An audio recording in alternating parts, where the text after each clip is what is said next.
Through patient care, teaching, and research, UW has provided our community cutting-edge services and programs. We are the only medical school in a 5-state area with the only Level 1 trauma center. 6 times the Nobel Prize has been awarded to our faculty.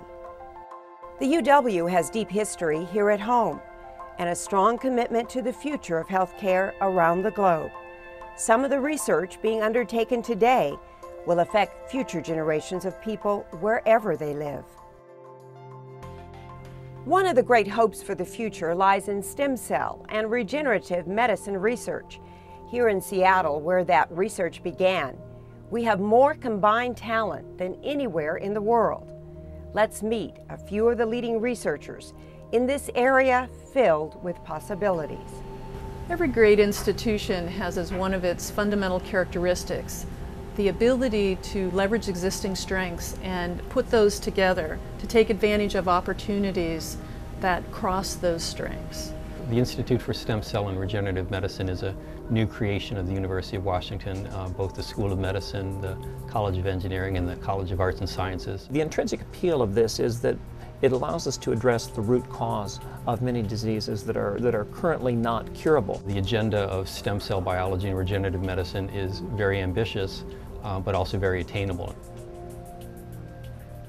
One of the reasons the University of Washington has been so successful is that it has developed an institutional culture where people are enthusiastic and have a notion that really anything is possible. And what's amazing about this initiative is that the long-term goal will create therapies that will not only revolutionize healthcare in this country, but also around the globe.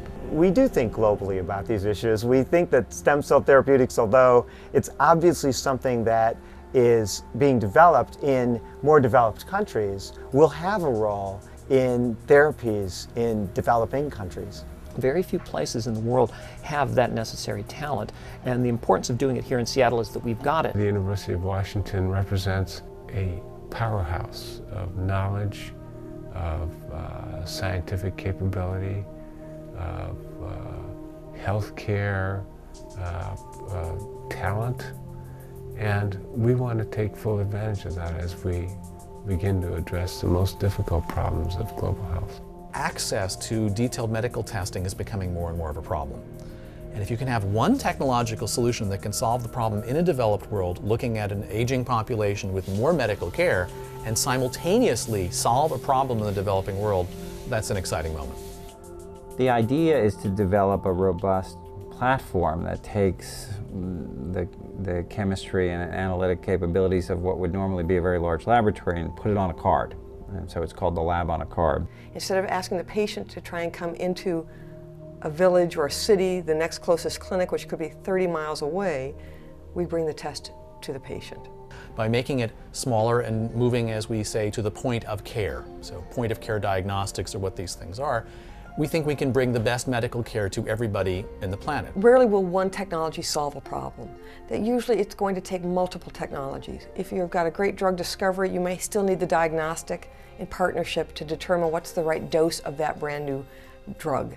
You need universities with their research strength. You need industry with its commercial capabilities, regulatory, marketing, manufacturing. You need all of that in partnership and in alliance. There's a remodeling of the entire process of going from basic knowledge to commercialized product. And the universities have a more and more important role in that. And figuring out how best to make that bridge between the university researchers and the early stage technology developers is the central issue right now to making the local economy, the national economy, and to a very great extent the world economy work much better. Research that takes a hope or a dream and makes it possible happens here as well. One of the great examples of this is the UW's work on better ways to diagnose breast and ovarian cancer and the development of a vaccine to prevent relapse. Where we are right now is a center called the Center for Translational Medicine and Women's Health. And most of the work in the center is really focused on cancer. The major vaccines that we're working on right now are really looking to target something like breast and ovarian cancer, which are two very common cancers in women. We in academic medicine, I think we do pretty good developing ideas and taking them to a certain level.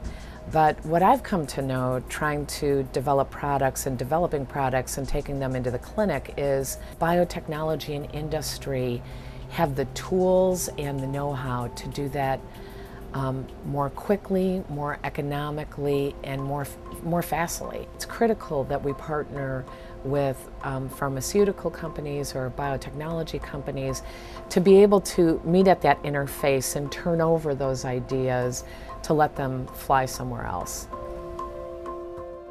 Dr. Judy Wasserheit's research on HIV vaccine is in clinical trials across 4 continents.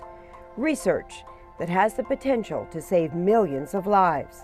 While the leadership of the HIV Vaccine Trials Network is based here in Seattle, the real work is going on out in the field around the world. In those 28 sites in 11 countries on 4 continents. And the majority of those sites are actually in developing countries. So we work very closely with investigators around the globe who are doing these clinical trials in a worldwide effort where these diseases affect the lives of people, and we're leading it here from Seattle. The UW's Global Health Initiative has the potential to become the epicenter for research that has impacts across the globe.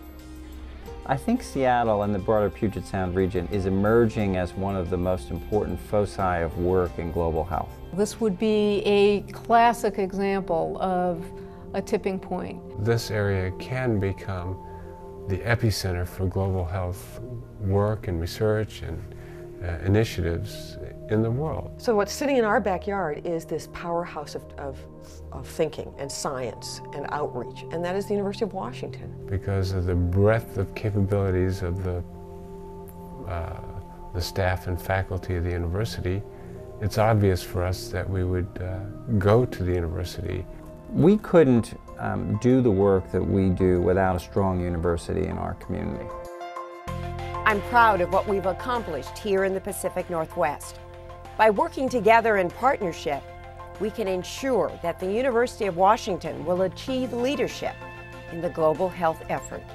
There will always be a central role for the knowledge generators, and the university is a fabulous place to generate the basic knowledge and the basic technological issues that can be used in global health. Things that we've thought about, struggled with for 50 years are today solvable. So it's time to roll up our sleeves and do it.